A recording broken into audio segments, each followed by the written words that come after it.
Hello everyone, in this video, ituturo ko sa inyo kung paano nyo ba magagamit ang multiple mode ni Pancake.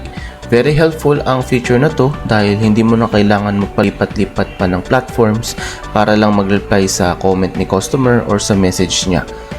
So dito sa Pancake dashboard, makikita nyo itong multiple mode.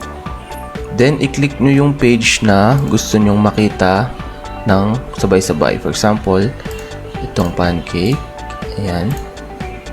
So yan, naklik ko na yung tatlong page na gusto ko makita in one dashboard. So enter multiple mode. At dyan makikita nyo na lahat ng messages at comments sa pages na yun. So dito, ito yung mga messages. Tapos ito naman yung comments. Ayan. So paano natin ma-distinguish kung anong page ba yung kung saan page pang galing yung comment na to or yung message na to. Pag kinlik nyo yan, itong conversation na to, makikita nyo dito kung saang page siya galing. Tapos let's say, makikita nyo sa gilid, may color yellow. Kapag ibang page naman, makikita nyo ay ibang kulay din. For example, ito, magenta. Yan.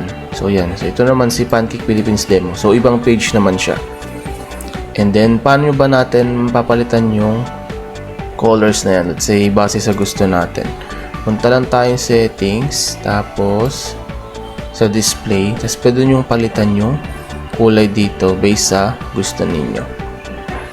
Ayan. So, balik tayo sa conversation, and then, bawat messages, may kanya-kanya ring quick reply. For example, itong sa Pancake Philippines, may sarili siyang quick reply.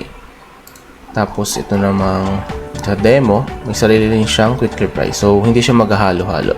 And ganun lang kasimple kung paano gawin ang multiple mode. I-click nyo lang to at makikita nyo na lahat ng page sa isang tab. Thank you for watching this video.